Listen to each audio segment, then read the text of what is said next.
As always, what's up, everyone? And welcome back to your, I hope it's helpful, friendly gas powered bike page. All right, what we have today is a customer who purchased a couple used bikes. One looks brand new assembled. The story is on the first one behind me with the white or tan colored tires is that he bought it from an individual. He's never heard it run. The customer said it ran, but it had been sitting. It all looks brand new, but before I go out and test it out and see if I can't get it to start, we're going to rack it up and see if we can't go over the basics to make sure that it's going to run, not damage itself, if it isn't damaged already, because that is a downside of buying used bikes.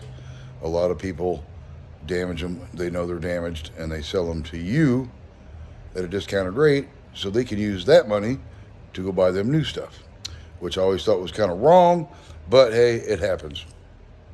Second bike back there is one I had obviously built a long time ago. It's apparently been through the cycles, which I think a couple people have owned it since. He said that one still does run, and they have ridden it, but he just wanted me to go through it, so we'll do that too.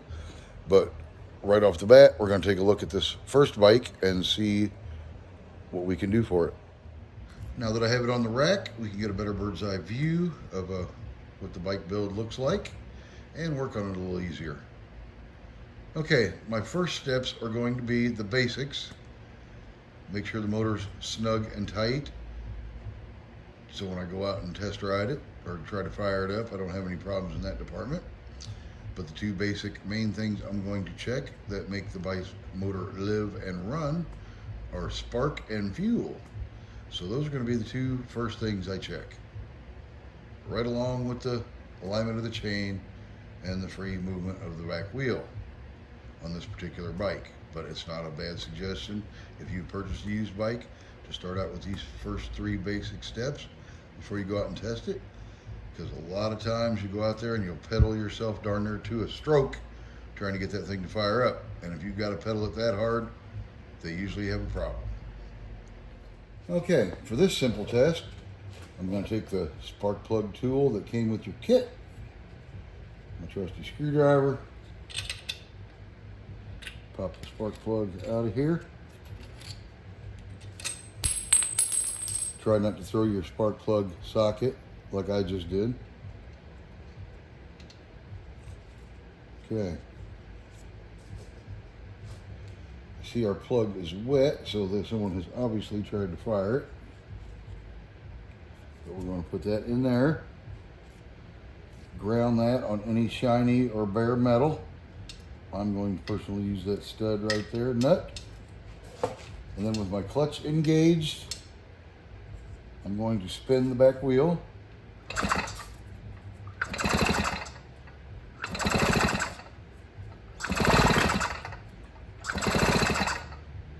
And I noticed we have no spark. So that is where we're going to start first. Now, me personally, I've never seen one of these come with a kit. I'm not sure if it's just a protective cover for where the wires connect together, or if something is awry in here. But we're going to take that off, take it loose, and see what we have. Maybe it's just a bad wire connection that's keeping it from getting spark. Okay, had to get our trusty side cutters to get our zip ties cut off there. Let's see what this is all about. See how it comes apart. I'm new to that one. Oh, it is just a little housing. And there might be our culprit. Our blue wire is not plugged into our coil. So let me set this to the side. A little bonus that I have found on these electric couplings. If these do not snap in and they go in loose, they can fall apart like that. That one's pretty snug. I don't know if they didn't push it in all the way or what. As you can see how that slides in there. I take a little pair of needle nose and just give it a little squeeze. Nothing hard because it's really delicate. And that gives it a tighter fit so it doesn't come apart on you when you're out riding and beating and banging up and down the street. Let me check this one out. Yep, see how easy that just falls out of there? Just barely any tension at all. Makes that one fall out. So I'm going to do the same thing with that one. As soon as I can get a good angle on it. I'm just going to squeeze it a little bit.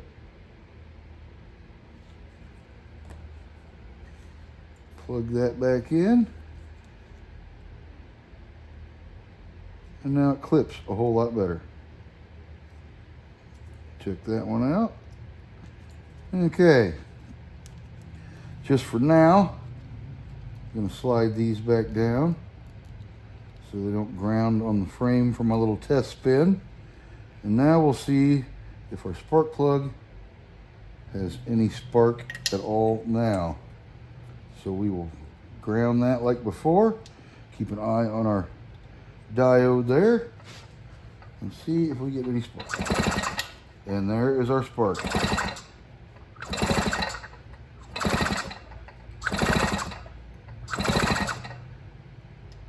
Okay. We have our spark problem figured out on this guy. I think and I hope, for their sake, that was the only problem. And now it will run. But before I go out and pedal this thing to death, we're going to take a quick look at the carburetor. All right, now that we've checked and made sure we have spark, we didn't have spark in the beginning, but now we have spark. As you've seen, the little diode was sparking, so we should be good with that.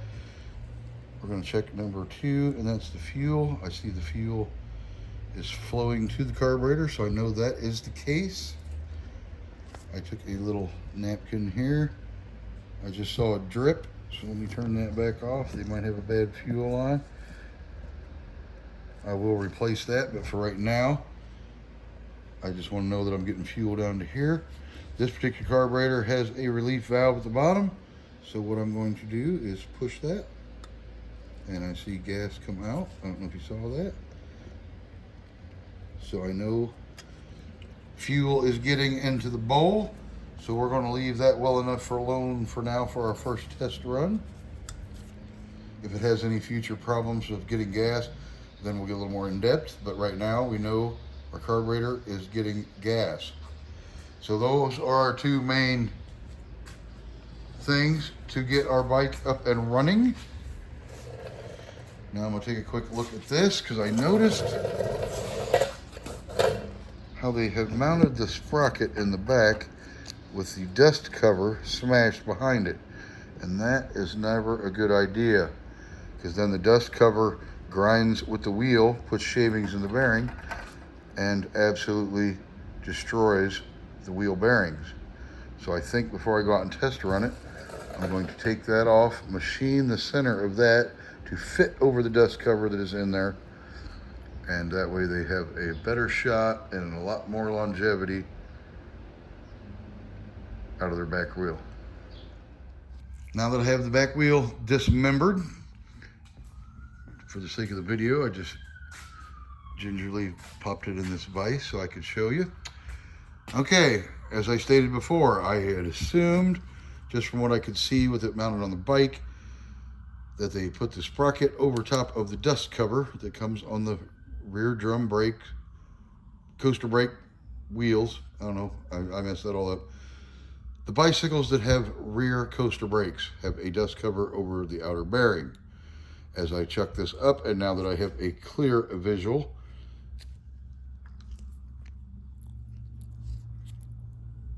you can look in there and physically see the bearings.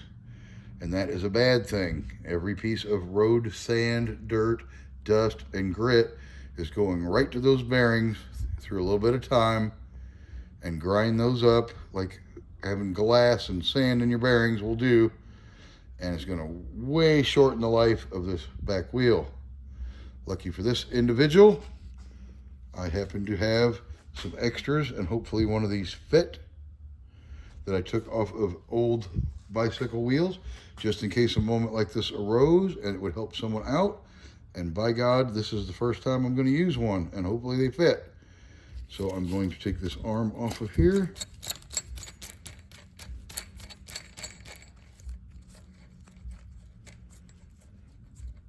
And see what we have to see. And there you go. No dust cover on the bearings. And as I stated before, let me set that stuff down. These dust covers and the sprocket hole does not allow it to go in there. And if you do put this in there and then put the sprocket over top of it, it grinds this, and then these metal shavings from this grinding go in your bearings like the sand and dirt and kill it that much faster. So it is my suggestion to either purchase a different sprocket like the CNC setup, or take that to a machine shop and have that bored out so this will fit inside. Lucky for me, I have that machine that can do that, which is what I'm getting ready to do. I'll show you the end result and how this ought to go together the correct way to get all of the life out of your back wheel that you deserve. All right, I'm back. Machine work is done. Now you can put your dust cover on and have plenty of room. Let me get you a bird's eye view there. So the sprocket will spin around it. It doesn't touch it whatsoever. This turns with the wheel and not grind. Being smashed between those two and it being steady like that, stuck and doesn't turn. Now it will turn with the wheel and not grind. Okay, hopefully I explained that adequately enough. I took my grease gun and needle and packed the bearings because it doesn't hurt to have a little extra grease, because this wheel is going to turn a lot faster than normal pedaling. All right, let me get this reinstalled and we'll see how it works now. One last view of the finished product.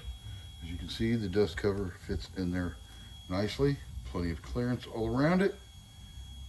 Reinstall my brake arm. And we shall be ready to remount this wheel and hopefully go out for a test ride pretty shortly. All right then, the moment we've all been waiting for. A quick review of what we know. We know we didn't have spark, but we have spark now. We weren't sure about gas, but we checked the line. Fuel's going through the line, down to the filter, or down through the filter into the carburetor bowl. We checked the relief valve on the bottom of it. We know the bowl has gasoline in it. We know our gas line has a little drip, but we're not worried about that right now. We just want to see the thing start. We'll take care of it. If everything else works out just fine, we'll replace that line. But for right now, just to start it, should have enough gas in it to fire up. We know our sprocket is on correctly now with a dust cover, greased bearings, and spins as it should. So, according to all the physics of a two-stroke bike, I'm going to unrack this thing, take it out, and see if it starts. Okay, this story ends on a positive note. Somebody bought a bike from someone else, just had a couple little glitches, and bike's still in pretty good shape. Fired right up. Told about a bike link. I let it run up a little bit, and you seem to be doing just fine. So, I will get the protective case back on here. Maybe put a little wire loom on there as addition to it. Haven't decided on that yet, or if it's necessary. With a little connector or protective case. Give it a couple more rides. I will suggest putting on the aluminum rear hub, because I hate the way those feel when you ride. They turn like an egg. If you get that thing perfect and don't have any problems with it, I say bless you, but I just can't stand those things.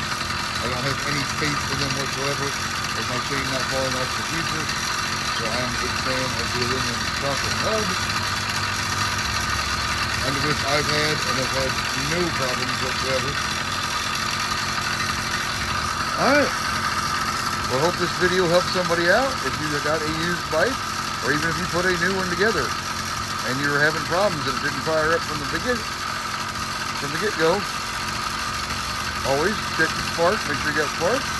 check your fuel, make sure gas is flowing to where it's supposed to. Those are the first two components that make it run.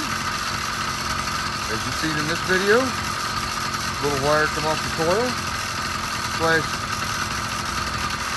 through the eye box, and that was the whole culprit, I think, all the time, to be honest.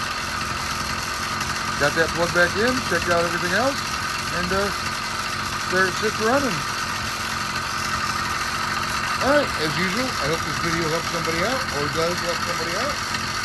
Stay tuned for the next one. We're going to take a look at that gray other than El Luso that he has, and hopefully we have the same great success with that one as what we've had with this one.